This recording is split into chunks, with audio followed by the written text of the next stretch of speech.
This episode is sponsored by Dr. Janine Jeannot. Dr. Janine Jeannot is the author of The Disintegrating Student, Super Smart and Falling Apart, a book about why we're trying harder than ever as parents, but our kids are doing worse than ever. She discusses the pressures our students are under and how we as parents can help alleviate that stress and become more connected with our children. She's also a student and parent coach, so she knows a lot on this subject as she sees it every day. She offers one-on-one parent and education coaching for you or your child. And she has a free newsletter that is always full of insight and cutting-edge information about the latest in parenting struggles. To buy her book, book her coaching sessions, or join her newsletter, go to www.JanineJeannot.com. That's spelled JeannineJannot.com. Okay, today's topic is gifted kids. Dr. Nicole Tetreault is the author of Insight into a Bright Mind and founder of Awesome Neuroscience and Beyond the Cell. She's a neuroscientist who understands the science of the gifted brain. She brings all the research and resources today that are helpful for gifted, or also known as twice exceptional, children. She shares misconceptions, helpful tips, and really puts into perspective who our gifted children are and what they really need from us. Have a listen. Go, Mommy! Go! The best mom ever. You are the best mom ever. This is the Go Get Mom podcast.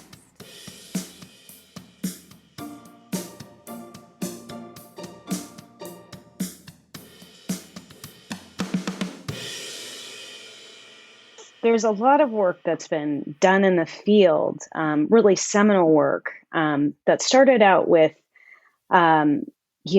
James Webb, who really looked at giftedness in a very different light than most people were looking at about over 30 years ago, where for him personally, he had a young boy who came into his psychology office and was working with him, and really he misunderstood the gravity of what it was that the young boy was dealing with social and emotional health issues being gifted.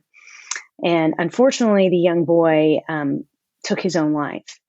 And from that really stemmed Jim's work to look at the social, emotional needs of gifted individuals, where he started the Sang organization and then further went on to really start a publishing press, putting together all the research and data.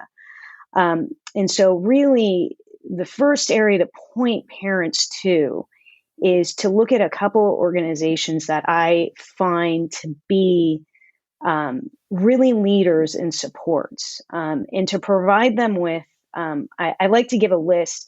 You know what I'll do is at the end of our podcast, I'll send you a PDF that maybe you could attach, because I have a lot of resources that are going into the end of my book. But I think this resource list, every gifted parent needs to have. That's fantastic. Absolutely. Yeah. And part of it, I'm going to just name a couple of organizations because people sometimes listen and then they type. But I would say, look at Sang. And I would say also look at, gifted GHF dialogue. So Gifted Homeschoolers Dialogue. There's a lot of supports, a lot of experts there where they can do coaching and online courses, especially now that we're dealing with COVID. And another great resource, a couple other great resources I really look into is Bridges University, where they're kind of teaching and educating the next series of teachers and therapists on gifted and cognitive diverse educational practices. And then two other organizations that Bright and Quirky has a lot of great experts where people can learn about kind of the vast array through interviews. And then there's also Let's Talk About 2E, which is an online conference that really talks about, where people give talks in their field, basically what is gifted testing and things like that, so people can really understand it. My biggest thing is I really like to share information that people can Yeah. go and discover for themselves, because one of the things that I've looked into and know deeply is that, and I talk about it being a neuroscientist, that really no individual is identically alike. And that Mhm. really is woven into our biology. Um, you know, Neuroscience studies are showing time and time again how no two brains are identical. And more recently, a study just came out that children, when they are learning information, that they actually have different neural patterns firing as they acquire information. Um, As they're acquiring, like, the same information? yeah, when they're doing, and Isn't that cool? yeah, it's pretty amazing. And so what's really important is, you may have a friend that says, "This is what's going on with my gifted kid." And you're like, "Ooh, my gifted kid's really different," you know? Um, and I think that understanding the foundations, I think, I always talk about the quote, if you're always trying to be normal, you'll never know how amazing you can be. And that's by Maya Angelou. Um, Mhm. and I love that because I think it really hits and resonates with what a gifted individual, a twice exceptional individual, is dealing with. Because, a lot of the time they're the kid that's in the classroom that is going to talk out of turn or maybe not talk at all. And there's a lot of um, pressure in our society solely centered on academic performance and achievement, Right. where it can miss an entire population of children, because their engagement is not at the level of the class, for various reasons. So, Right, yeah. because So, there's all there's different types of giftedness, and then how do you actually categorize whether a child is gifted or not? yeah. So, so I talk about this in my book, where I talk about it in the sense that I use NAGCs. That's National Gifted Association is another organization that parents should look into, Okay. where they talk about, really, giftedness is asynchronous development, where you kind of have a child who can score on an IQ test, for example, in a 99th percentile. And then at the same time, and this is getting into the twice exceptionality of it, where that same child, for example, may score a, 45 percentile in another area. So, Hmm. and so this asynchronous development happens along, not only in the brain domain, but it's the bodily domain, it's the emotional development domain. And they really point that, um, you know, when I talk about testing, the challenge with gifted testing and with testing IQ measures in general is that it tests a very limited view of what Okay. intelligence is. And so sometimes you may have a child who's gifted, but they can, kind of tank on an IQ test because their processing speed is so slow that they don't finish the entire test. And if you Mm. don't have a very educated professional in gifted testing, that child may be qualified as learning disabled, and they may be missing the entire gifted spectrum. And I talk about this in the sense that there was a young boy I interviewed. His name is Jordan O'Kelly, and he was identified on the autism spectrum. And his mother, Harry O'Kelly, spent 5 years talking to school educators saying, I think my son's gifted. He kind of does Mhm. stuff that's way ahead. I know he has some social delays, but let's get him tested. After 5 years, they got him tested, and he ended up being profoundly gifted. Wow. And the year that he was in fourth grade, what they discovered, for example, was this young boy was handwriting, and it was crippling. It was so painful for him to handwrite. His Mhm. teacher said, "We're just getting you straight on electronics." And kids were sort of reading book reports and writing about the book reports. And he said, "Guy, I read about 10 of these books in a day." She Wow. said, "Why don't you write your own book?" And he spent the entire year writing his own book. And he published at the end of the year, writing his very first book. Wow. Um, and so the point that I like to make about that is, there are kids who don't have these asynchronies, and I want to be very clear about that, that there are some kids that are gifted in the sense where they can really flourish academically when they're met with the right level of engagement. And not all giftedness looks like this. But more and more, what we see is that when you have a child that's not given the appropriate beginnings of intellectual, emotional, sensorial, imaginational, and physical sort of outlets, when they're not met with that, um, that's when you start seeing these kids struggle. And you Mm. see that level of demotivation or challenges. And Like the adverse effects of their giftedness. yes, and part of the reason, so as I mentioned with you, how NAJCU uses, asynchrony development as, a descriptor for giftedness. The other piece that we know from a seminal study by Shaw and colleagues, where they did neurobrain imaging using brain maps over a very long longitudinal study for over 12 years. Mm. And they categorized kids from, average to high intelligence to profoundly gifted, superior. And what they found was that the asynchrony of the brain development really kicked in where there were these developmental delays in the frontal cortex, the area of the brain that we know that really allows for our decision making, our emotional content, how we sort of take action. Mhm. And so what they found was that in very higher intelligence, that really between the ages of 9 and 14, there was this vast brain development happening during that Mhm. period.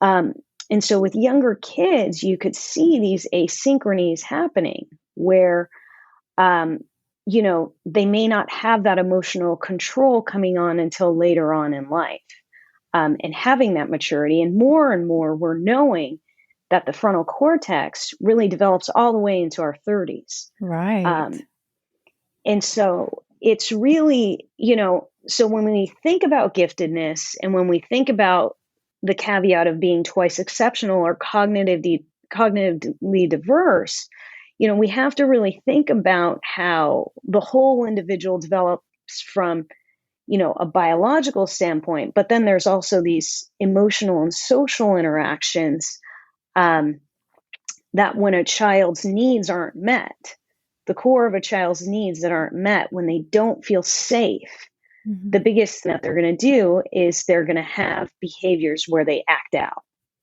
because and the behaviors of acting out are really calls of telling people, I'm suffering and I Yeah. need help. Yeah, So behavior yeah. is communication. I love saying that a lot. Yeah, absolutely. So if you notice, because you're talking about how then it sounds like I think it's important for every child obviously to have their needs met, but it seems like it's going to be especially important if you have a child who's gifted. Um, what I'm wondering is, so if you notice that you have a child who's gifted, is it better to help strengthen those areas you were saying, like the asymmetrical development? Is it better to strengthen the areas that they're maybe not as strong in, or is it better to focus on the areas where they are strong? Or do you have any thoughts about that? Yeah, that's a fantastic question. And I think that is sort of the heart of what, educators and parents and clinicians really work to help guide a child. And I like to think about it in, I'm going to answer it in two parts. So, Susan Baum, who's kind of one of the world leaders in cognitive diversity and educating, really neurodiverse children, she talks about a strength-based model where what you do is that you help identify the child's strengths, and from there you build those positive associations by building their natural Mm. strengths, nurturing what they're good at. And then for things that are challenging, you bring in supports. So instead of it being crisis time all the time and saying, oh my gosh, you're not turning things on time because you forget your homework all the time. Well, let's say, okay, let's work out a strategy to say you do all your work. So how do we get the homework folder there? And you work through the positive reinforcement and kind of correct behaviors in terms of supports rather, for example, my son, and I'll say he was always the kid, he'd finish his homework first. And the greatest thing with that is, as I was telling you, the executive functioning, the homework's placed all over his bedroom. He'd get to school, it's all done. And the teacher's like, he's missing about 10 assignments. This is when he's in middle school. And I said, okay, well, let's figure out what's going on. And he's going under his bed, inside of his Lego bin, pulling them all out, and they're all there. And so what we did is we worked a strategy where he had a single homework folder, and he had a teacher walk with him from class to class where, they would deliver the folder together. And they delivered the folder together for about a week and a half. And once he was taught that behavior, turning it in, he took it over and automatically learned that. And so it's sort of you kind of sometimes those simple, we call them kind of neuro hacks. How do you tap into creating a positive behavioral pattern where somebody's struggling? The other point that I like to talk about when we talk about strength-based learning and, guiding a child in the right direction is, the work of Dabrowski, and a great book that I would recommend all your readers to read is called Living with Intensity, and it's done by Susan Daniels. And what she and the team really did is they put together kind of this developmental pattern of asynchronies that you see. And the foundational work of Dabrowski really looked at this developmental pattern that we see that in higher IQ individuals, there's this greater positive disintegration, which means that when you kind of go through life advancements and development, that there's these really intense moments of existentialism of why am I here? What is in it? And going through this very deep growth, really an individual faces kind of the up leveling of who they become, sort of that resilience and growth model when you kind of think about it, or coming into greater self-actualization. But another piece that he looked into was 5 categories that he talked about that he saw that were elevated in gifted individuals that ranged from intellectual, emotional, sensory, physical, and I think imaginational. I may have said the same one twice, but the thing is, in these 5 domains, what he found was that individuals sort of intensely perceive the world with greater intensity. And part of when we look at the brain, for example, in the way that I like to talk about this is that, say, for example, you have a child that really perceives things in a high elevated sensorial state where they have that ability, they hear things at a higher frequency.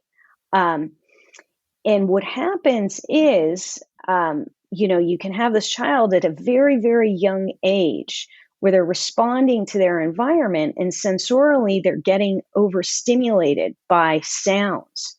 Those sounds can reach a point called physical pain, called nociception. When a child experiences a level of physical pain, their entire body goes into the stress response. And when you have a child in the stress response, they either go into, 4 different areas: fight, flight, freeze, or flop. When you have a child that's in the stress response, they're going to respond in an unskillful way, right? So if you have a kid that's fight and flight, you're going to have that kid who's going to be screaming, having a tantrum. If you have a kid who's in that freeze and flop, they're going to be sort of zoned out. They're going to look spaced out because this, and this goes along with the intense world theory as well, where you have that overwhelming level of sensorial response.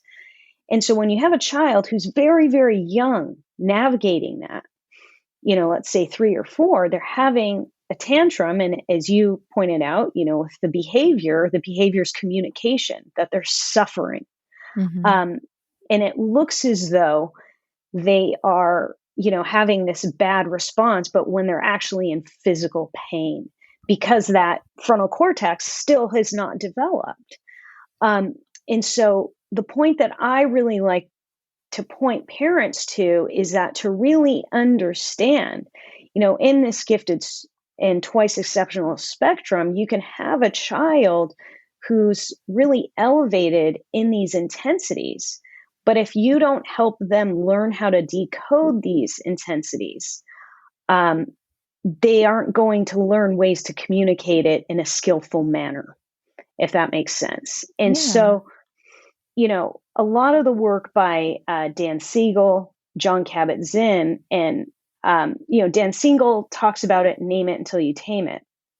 John Kabat-Zinn really, in the early years, talked about it as, identifying body states. More recently, Vince Horn and his group have brought in meditation into a point where they talk about it social noting, where you kind of can note your body states and you can note where there's this sort of distance between you and the feeling, where explaining something, there is overwhelming feelings, rather than I'm overwhelmed. It kind of takes away that internalization of the experience, where it allows that experience to be more impermanent. So that was kind of a big roundabout way of saying that for your child, helping them first identify their strengths and build from that. And then when they're dealing with challenges, whether it's from sensorial overwhelmness from their environment or, having to handwrite something, being able to help them develop skills that are workarounds what they're dealing with, Right, so and like, so, yes. yeah, just like have that base of confidence first so that then they have the strength to work on the areas that are going to be more difficult for them. Yes. And also allow too that child to, correctly identify what can be stepping in their way. There's a really big difference if you're dealing with a child, let's say with dysgraphia. My son suffered from dysgraphia. And the minute so he would take an exam, and he was reading and writing at very high level. But when he would take an exam, the book was good, and you're saying, what's going on? In the car, I you have were a talking. dysgraphic son as well, so I very much relate to that. Yeah. And so, bringing in supports like audio recording, bringing in supports like teaching them how to type makes Mm-hmm. all the difference in their ability to communicate, because you're looking at a test and that's not going to be anywhere near of a fraction of what's going on in their mind. And so knowing how to bring in the supports is really critical. When I think why that can be maybe difficult to resolve for some, either the families or their support systems, like other family members, teachers, other people in their child's life, is if they see the giftedness that a child has and they have the expectation that that child should be able to perform at that level in all areas. Do That's you exactly, do you see that yes, often? that's exactly right. Like, oh, you're gifted. Why can't you just get over it? Oh, Right. you're gifted. You Oh, should be good at this too. yes. And that's where there's the underlying misunderstanding of a cognitive diversity and the asynchrony. Mhm. And that's really, I think that's sort of what we miss in our society, that if you're scoring in the 98th, 99th percentile, why are there these discrepancies? And the discrepancies really have to do with A, your genetics and how your brain develops, B, the way you nurture the environment of that child. Mhm. Um, and so, helping people understand that these asynchronies exist. And, it's sort of like expecting, I think of it in the metaphor of an Olympic athlete. Everybody thinks that, Olympic athlete, they're good. Let's say you're a runner. Well, that same runner isn't going to be good at hockey necessarily. And so we kind of think, Right. so it's sort of really unfair when you have a cognitively diverse child to say, well, here you are, you're this math whiz. Why can't you just write out the problem instead of just putting the answer? And they're like, I did the entire problem in my head, you know? Yeah. Yeah, and to have to write it out is painstaking. Yeah, and it slows them down. And actually, that's where they end up making mistakes, Mhm. because their brain isn't built to work that slowly, And so, that's the other thing, is that, for example, having a child that's dysgraphic, if they are able to do a math problem in their head and answer it, um, you know, why would you need the proof if Right. what and so I think that there needs to be a lot more flexibility um in how we measure this achievement, and really, you know and actually giving a child the proper engagement. And then if a child's really doing a math problem in their head, well, then let's, start giving them more engaging material, that Mhm. they can.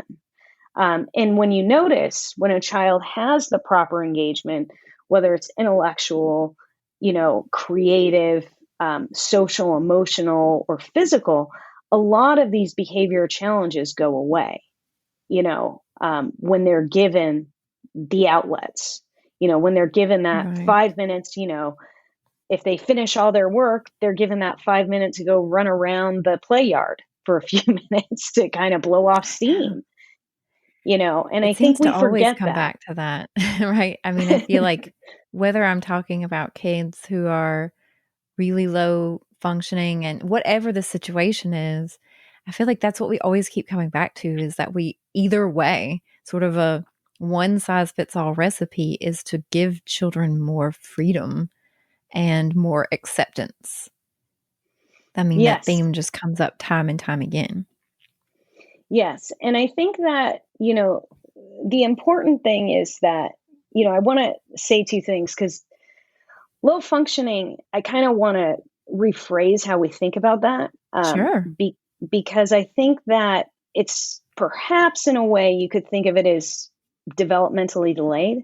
But low functioning, I think, pigeonholes us in a way that we don't necessarily know what's going on in the child's mind. And I point to that because I think about a lot of children on the autism spectrum who are nonverbal.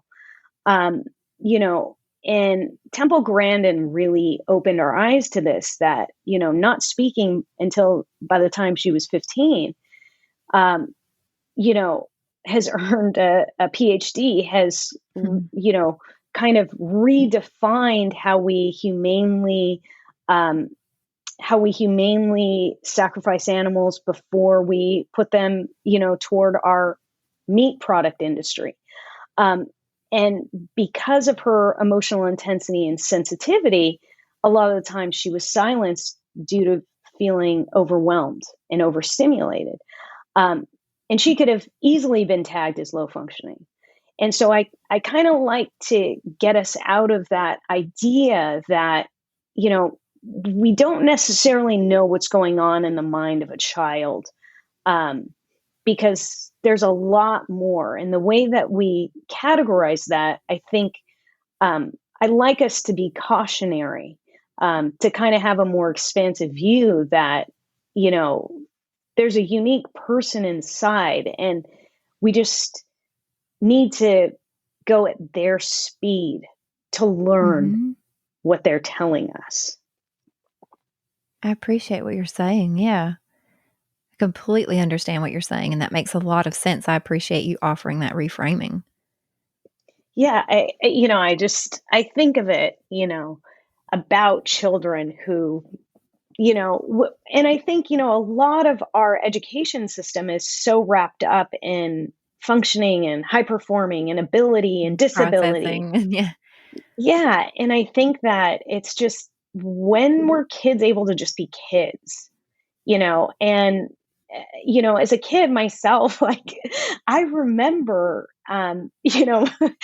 really learning how to tie my shoes. It was like, please, mom, get me Velcro shoes. you know? Yes. And it's like, and if you think about it, in kindergarten, that's sort of one of the standard developmental things, like, you should be able to tie your shoes. And it's like, well, Yeah. first, we need to reframe the word should, could. And second, if tying your shoe, like, you know, not being a perfect tire of my shoes didn't inhibit me to get a PhD. Right. It's like, I eventually got it, and still to Yeah. this day, if I could choose slip-ons, I do. Yes, that's a very good point, and that is something that I feel like parents now more than ever run into a lot, is this feeling and this pressure that our children have to be the fastest, best, first, or at least definitely have to be what's considered on par at everything all the time. And I think a really beautiful thing that giftedness points out is that we all have, like you said, a different genetic makeup of strengths, and we all have a different timetable for when we're ready to grow in different areas. And I just appreciate time and time again being reminded in every area that we should all be patient with that. And it's not about, there's no real reason that our kids benefit from being the fastest, smartest, brightest, in the room. No, no. And I think that, more recently, I've come across the work of Julie Lithcott Hames, Oh, I which love her. yeah. And I mean, she, having been the dean at Stanford over 12 years, recognizing that these kids were coming in with these checklists, but they were kind of devoid of understanding who and what they were and what they stood for. And every year, the grades got higher and higher and higher, and my son is now in high school, and I mean, I remember being in high school and it was like, okay, if you had a 4.0, that was pretty awesome. If you had a 4.1 or 2, woo. Now Yeah. people have 4.7s. Like, you know, I mean, what have we done to where we're measuring 4.7s now?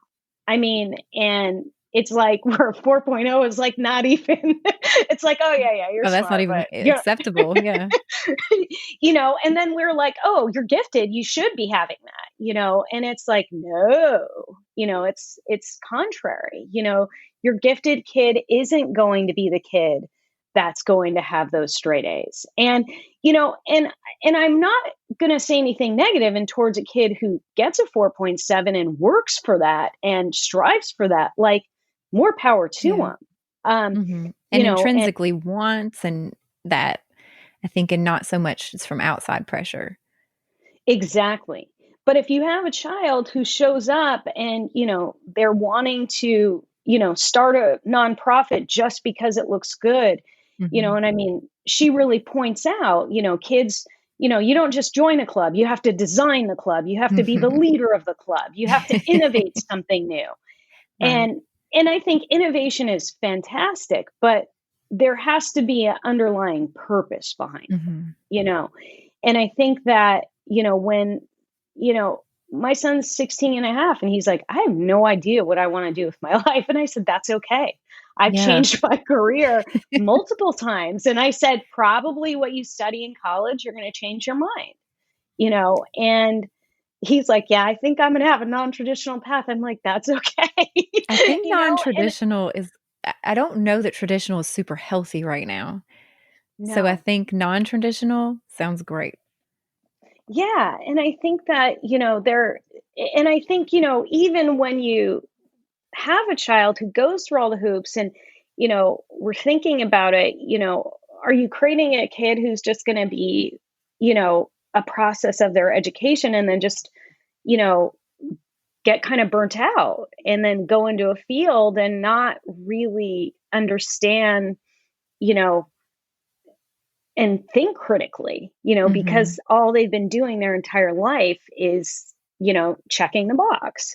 And I Mhm. think, you know, that's a really important thing. You know, a lot of people say, "Oh, I have a gifted kid," you know, and they're gifted at so many things. What do I do? And I said, ask them what they want to do. Ask them. Yep. That's that's part of the seminal idea of strength-based model that Susan Baum talks about. You know, it's like my son's really good at math, but he has zero interest in doing math as in a field. So I'm like, you know, don't do honors then if it doesn't, you know, why are you going to do it just to, you know, have a higher GPA? Like I want him to do things that's enjoyable to him, you know. And I think Yeah. that's something we forget. I know we've totally forgotten and not and stopped prioritizing it. And I really appreciate you saying that because I know that the few people I know who have very gifted children, and they're all gifted in very different ways, but I'm close enough to have open conversations with them. And their number one, I guess, not complaint, but just something that happens to them a lot and they wish it didn't, is parents constantly asking them, you know, and they're like, they see them perform, let's say in this spelling bee, or they see them perform at this science fair. And, you know, my child is just like next level. The parents come to them and say, what did you do? You know, tell me what you did to make your child like this. And all of them say, this isn't something I did. This is who my child is. And you don't understand what happens, you know, with making friends, or you don't understand our situation when we're trying to enroll them, you know, in some sort of like athletic team. We think that's important for them, and they're anti, or you know, they have all these different struggles, and they think, well, yeah, you see my child perform really well in an area where they're very strong, and you think that you can just make your child like that. And that paired with the misconception that their child then must be like that in every area of their life, and that it can be shaped and molded, I just think is kind of a common source of frustration for a lot of parents of gifted children. Yeah, and I think, you know, in Misdiagnosed and Dual Diagnosed, the one of the very first books that Jim Webb wrote, and also Raising Gifted Children, he addresses those issues in particular, where, um, and I think what you're saying is so spot on, is that, and you're saying a few things, and the first thing that I want to address that you said is that making friends. Um, and studies show time and time again, um, that with children, to make friends that are gifted, if you have a child that's really in the 99th percentile, you have to remember that's like 1 in 10,000, right? Mm-hmm. And so having a conversation with somebody else at their age level can be challenging. And so that's maybe why that gifted child gravitates towards the teacher, or they gravitate toward the librarian, or they gravitate toward a coach, because they can meet them at their level. But what really research shows is that when you bring gifted children together, no matter what their area of giftedness is in, that when you get them together, they begin to communicate the same language. They begin to understand in that peer group. Not saying that they shouldn't have friends that are their peers that are not gifted. No, but that's good to know. But in general, they find that sort of peer-to-peer relational connection on an intellectual level. The other aspect of it, too, is that, say you have more of a reserved child and maybe they don't really like to talk. Say you put them in the robotics club and that's something they love. Meeting peers who love the robotics club, gifted or non-gifted, being in that peer group of doing something that they enjoy, you get that increased dopamine reward and you get that increased community reward, where even though you're parallel play, say you're both working on your own robot side by side, there's a parallel connection and a synchrony happening. Mm-hmm. And so really the advocacy piece that I really like to point out to is put your kids in activities that they love. Then the friends come. The second piece that you mentioned is sort of that tiger parent, right? That how can I make my kid good at the spelling bee? Well, first of all, I want my kid up there winning that award. Yeah. Yeah. And first of all, it's like, well, the kid winning the award, it's, we know that an award has its attrition over time. But secondly, that spelling bee, is a natural domain that they have a capability for. It's not something, that can, I think the issue that we've come across is that 10,000 hour rule, that if you do something for 10,000 hours, you become an expert.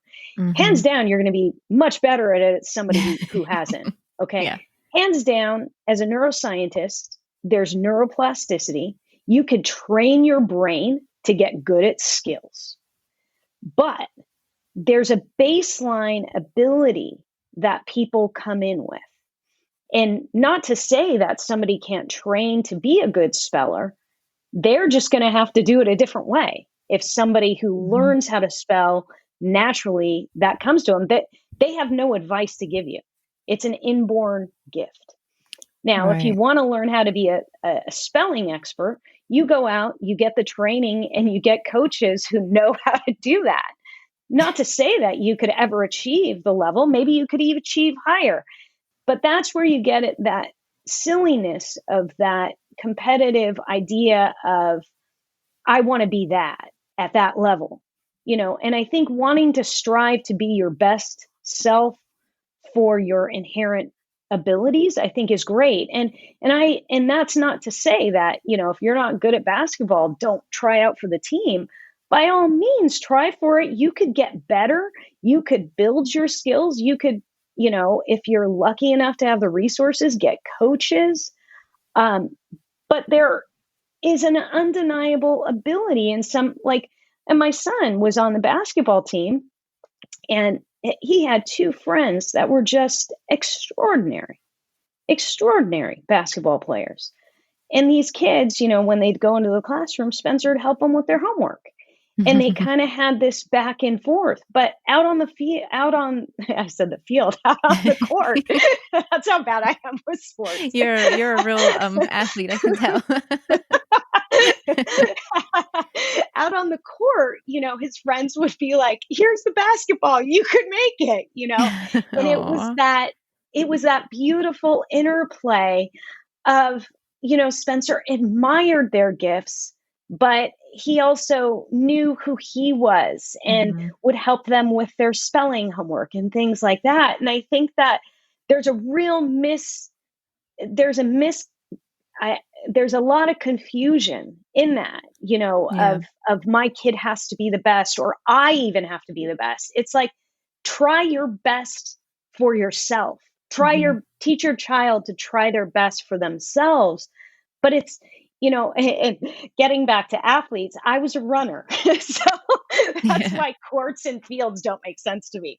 But, for Yeah. me, um, running cross country and running long distances, you always focus on your personal record.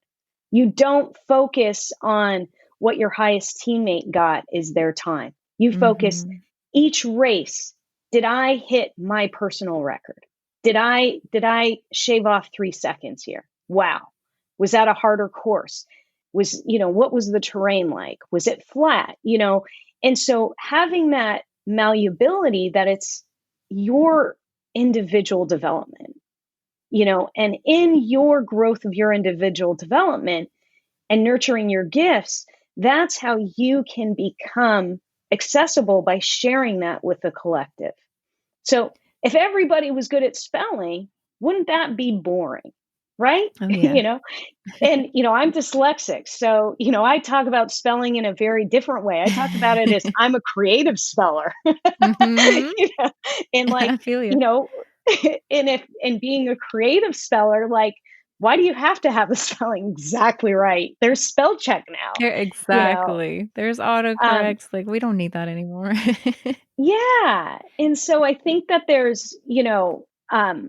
I think that for the parents that are, how do I get my child to be that? I would really have them evaluate and say, how do I love my kid for who they are? How can Mhm. I nurture my kid for the things that they want to do?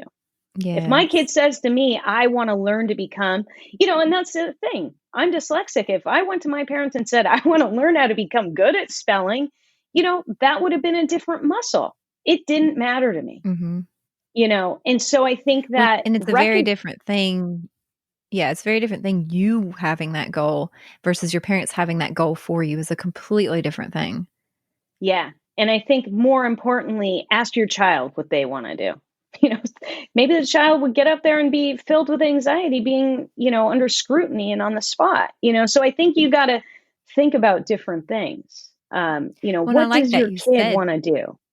Yeah, I like too that you pointed out that your son is very gifted in math, but that's not necessarily what he wants to pursue. Because I imagine that you could also feel a lot of pressure that if your child's gifted in an area, that you should just take that to the max, and that it would feel like a waste of talent or a waste of opportunity if you weren't, draining that talent for everything it has. I like that you're saying, just because something is a gift doesn't mean you have to use it. No, no. It's really your feeling about it, and what your passions are, and who knows how the math can come about, later on in life in a very simple way. Maybe it's, oh, I could create financial budgets really easily, and Mhm. while I'm working at a company, or for myself or whatever. But I think that, really detangling that pressure of that, oh, you're such a good piano player, you have to become, part of the symphony, or you have to become a Right. soloist, or you know um having been at Caltech, I would see a lot of really brilliant kids come in through the door, as undergraduates. And the one thing that I saw over and over again, a lot that I trained were in a pre-med path.